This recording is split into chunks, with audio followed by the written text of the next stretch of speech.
जादुई मैगी। यह कहानी है रमेश नाम के एक आदमी की जो एक छोटे से गांव में रहता था। रमेश का गांव शहर से काफी दूर होने के कारण यहाँ पे कुछ खास काम नहीं था। रमेश गांव में ही छोटे मोटे काम करके अपने परिवार का पालन पोषण किया करता था। लेकिन जैसे जैसे रमेश का बेटा बड़ा हो रहा था, घर का खर्च बढ़ता जा रहा था और कम पैसों में घर का गुजारा करना मुश्किल हो रहा था। इसीलिए रमेश गाँव छोड़कर शहर में काम करने के लिए तय करता है, जिससे वह अपने परिवार का पालन पोषण सही से कर सके। एक दिन रमेश अपने काम की तलाश में गांव से शहर की ओर निकल पड़ता है। उसे काम ढूंढने में कुछ तकलीफ तो होती है, लेकिन उसे कुछ दिनों में ही काम मिल जाता है, जिससे वह बहुत खुश होता है। रमेश को कपड़े के दुकान में काम मिल जाता है, जिसे वह पूरा मन लगा के और ईमानदारी के साथ करता है। कुछ ही दिनों में रमेश के अच्छे व्यवहार के कारण बहुत सारे दोस्त शहर में बन जाते हैं। अब रमेश का मन भी शहर में लगने लगा था। ऐसे ही कुछ महीने बीत जाते हैं और रमेश हर महीने अपने परिवार को पैसा भेजता था, जिससे उसे परिवार का पालन पोषण भी अब सही से होने लगा था और परिवार के सभी लोग रमेश से बहुत ज्यादा खुश थे। अचानक ना जाने रमेश को अपने परिवार की याद आने लगी थी। तब रमेश अपने परिवार से कुछ दिनों के लिए मिलने का तय करता है। गाँव जाने के लिए रमेश अपने सेठ से कुछ दिनों की छुट्टी ले लेता है। अगले दिन सुबह रमेश अपने गाँव जाने के लिए निकल जाता है। रमेश को बहुत दिनों से अपने परिवार की याद आ रही थी, इसीलिए रमेश बहुत ज्यादा खुश था कि वो अपने परिवार से कितनों दिनों बाद मिलेगा। रास्ते भर ये वह सोच रहा था।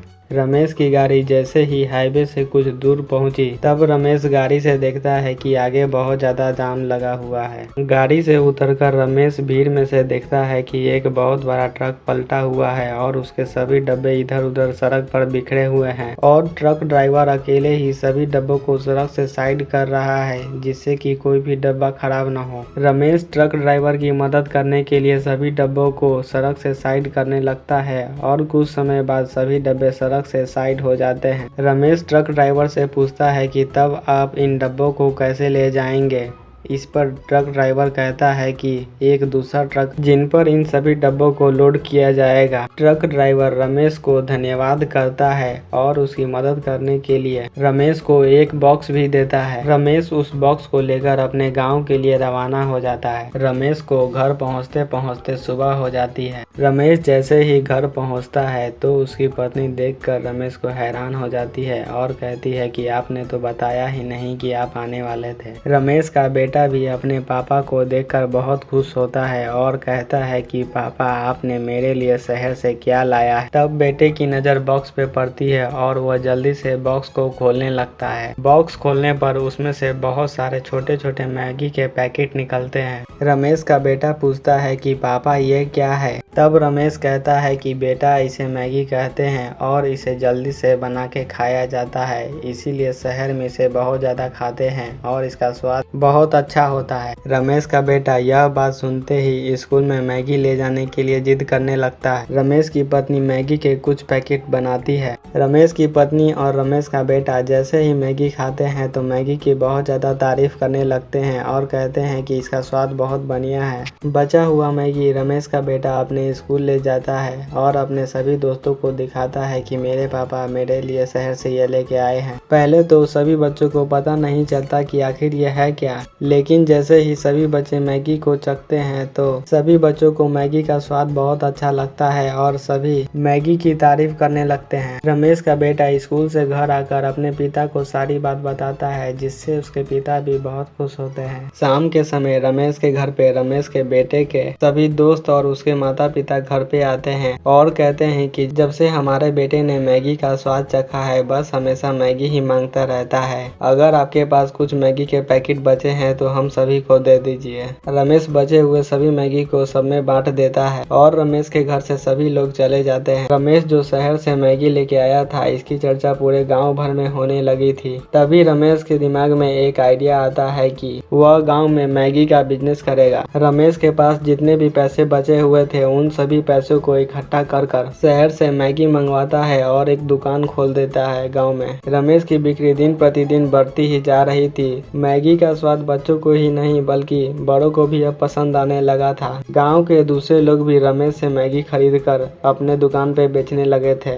ऐसे ही कुछ महीने बीत जाते हैं। अचानक एक दिन रमेश के पास एक महिला आती है और कहती है कि बहुत दिनों से मैं आपके पास से मैगी खरीद रही थी और मेरा बेटा रोज मैगी खाता था। इसी वजह से उसका तबीयत बहुत ज्यादा खराब हो गया है और वो आज हॉस्पिटल में भर्ती है। रमेश इस बात को मानने से इनकार कर देता है कि मैगी से किसी का तबीयत खराब होता है, लेकिन दिन प्रतिदिन सभी लोग मैगी की शिकायत करने लगे थे और सभी लोग रमेश को मैगी बेचने के लिए मना करते हैं, लेकिन रमेश नहीं मानता है और अपना मैगी बेचने का कारोबार चालू रखता है। लेकिन एक दिन अचानक रमेश के बेटे की तबीयत खराब हो जाती है और उसे हॉस्पिटल में भर्ती करना पड़ता है। डॉक्टर बोलते हैं कि ज्यादा मैगी खाने की वजह से रमेश के बेटे की हालत आज खराब हो गई है। इस बात को सुनकर रमेश बहुत सदमे में आ जाता है और तय करता है कि अब वह गांव में कभी भी मैगी नहीं बेचेगा। कुछ दिनों बाद रमेश के बेटे की हालत ठीक हो रही थी, लेकिन रमेश ने मैगी का दुकान तो बंद कर दिया था, लेकिन उसके परिवार का पेट भरना अब बहुत मुश्किल हो रहा था। रमेश और रमेश की पत्नी दोनों बैठकर सोच रहे थे कि आखिर वो अब क्या कर सकते हैं। तभी रमेश की पत्नी कहती है कि क्यों ना हम मैगी घर पर ही बनाएं, जिससे सेहतमंद भी होगा और स्वादिष्ट भी, और इसे किसी का तबीयत भी खराब नहीं होगा। रमेश की पत्नी घर पे ही मैगी बनाने की कोशिश करने लगती है। मैगी बनते ही रमेश के घर पे एक भिखारी पहुंचता है और कहता है कि मुझे कुछ खाने के लिए मिलेगा। तब रमेश के घर पे जो मैगी बना था उसे ले जाकर भिखारी को देता है और कहता है कि